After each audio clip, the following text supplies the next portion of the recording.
warahmatullahi wabarakatuh. Ismahuli ismi fa'iqatul millah min kismi ta'limil lughatil arabiyyah. Dalam kesempatan yang sangat berharga ini, saya akan berbicara sedikit tentang khat dengan judul Seni Kaligrafi sebagai Sarana Dakwah. Baik, sebelum itu kita haruslah mengetahui terlebih dahulu apa itu khat atau kaligrafi.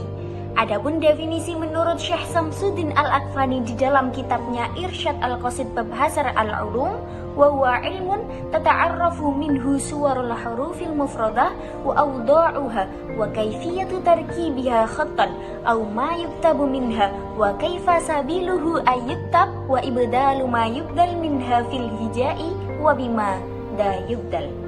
Yang artinya, khat atau kaligrafi adalah suatu ilmu yang memperkenalkan bentuk-bentuk huruf tunggal, letak-letaknya dan cara-cara merangkainya menjadi sebuah tulisan yang tersusun, atau apa yang ditulis di atas garis-garis, bagaimana cara menulisnya dan menentukan mana yang tidak perlu ditulis, mengubah ejaan yang perlu digubah, dan menentukan cara bagaimana untuk mengubahnya. Dari definisi tersebut menunjukkan bahwa seni kaligrafi Arab yang juga disebut dengan seni khat merupakan salah satu karya seni rupa yang tidak kalah pentingnya dari jenis seni rupa Islam lainnya. Hal senada diungkapkan pula oleh J. Pedersen bahwa dalam peradaban Islam, budaya tulis-menulis Arab memainkan peranan yang begitu penting. Dalam kaitan ini, berdasarkan keterangan Sayyid Hussein Nasr, kaligrafi termasuk seni yang tertinggi. Karena itu, ia menjadi simbol kesenian Islam. Hal demikian tidak mengherankan dan bukan tanpa alasan, karena dalam proses perkembangannya tidak luput dari pengaruh dan dinamika ruh yang dipancarkan Al-Quran.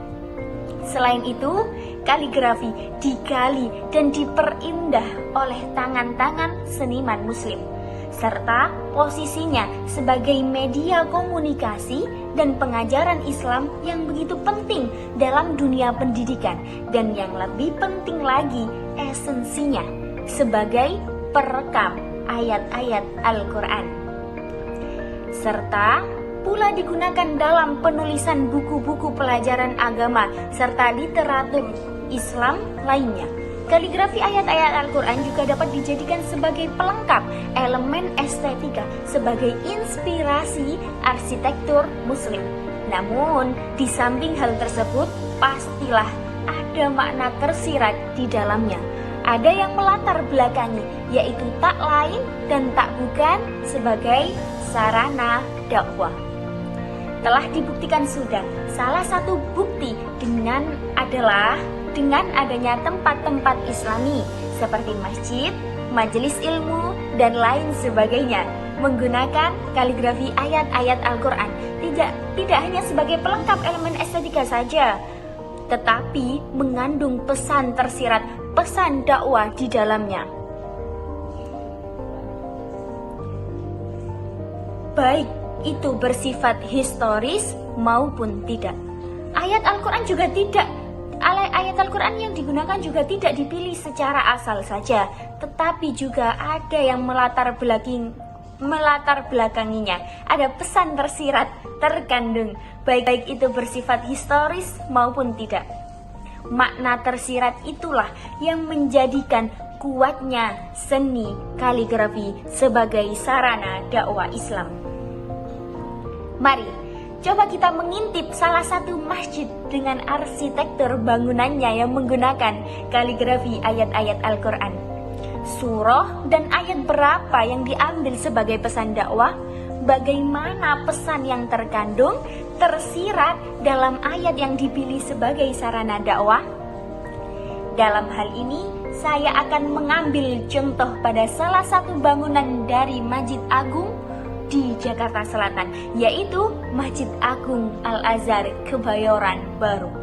Di Masjid Agung Al-Azhar, kaligrafi dengan berbagai gaya tulisan bertaut dengan aneka motif hiasan, mengisi hampir seluruh ruang yang ada, memberikan kesan padat dan penuh dari dinding-dindingnya hingga ke puncak atapnya yang berbentuk cekungan pada kubahnya. Sisi depan dalam mihrab Masjid Agung Al-Azhar ini tampillah khat kufi, farisi, rik'ah, naskhi, sulus dengan kombinasi berbagai warna yang serasi, lengkap dengan ornamen batik yang menambah khas keindahan Nusantara. Di sisi lain, kita juga dapat menyaksikan seni kaligrafi dengan berbagai jenis yang terlukis indah juga pada pintu masuk, langit-langit masjid, ventilasi, jendela, udara, sisi kanan kiri dan belakang masjid. Dan yang menjadi ratunya seni kaligrafi di masjid ini ada pada kubahnya. Kubahnya yang dipenuhi ornamen gaya simetris dengan kepaduan warna menampilkan Asma al-Husna serta puncaknya tertulis lafaz Allah. Seni kaligrafi pada kubah ini memiliki jenis khat sulus dan kufi. Adapun yang menjadi inti dari kaligrafi sebagai sarana dakwah terletak pada bagian kanan mihrab menggunakan Quran surah Az-Zumar ayat 53 sampai 54 yang tersirat di dalamnya ajakan kepada semua pelaku maksiat untuk bertobat dan kembali kepada Allah. Dan mihrab kiri menggunakan Quran surah Ali Imran ayat 103 yang tersirat di dalamnya peringatan yang tepat ketika masa Orde Baru Indonesia sering terjadi demonstrasi mahasiswa antara rakyat dan pemerintah, terjadi pertentangan yang menyulut adanya demonstrasi besar-besaran. Dari sini cukup menjelaskan sudah bahwa ayat-ayat Al-Quran dapat dikolaborasikan dengan seni kaligrafi sebagai sarana dakwah Islam, baik bersifat historis maupun tidak. Mengapa demikian? Karena sejarah dan kaligrafi sekaligus perkembangannya sampai sekarang tidak lepas kaitannya dengan ayat-ayat Al-Quran. Sebagaimana misi dakwah yang pas itu ada pada ayat-ayat Al-Quran, karena ayat-ayat Al-Quran selalu relevan dengan perubahan zaman. Inilah yang dapat saya sampaikan, kurang lebihnya mohon maaf, semoga ada manfaatnya. Wassalamualaikum warahmatullahi wabarakatuh.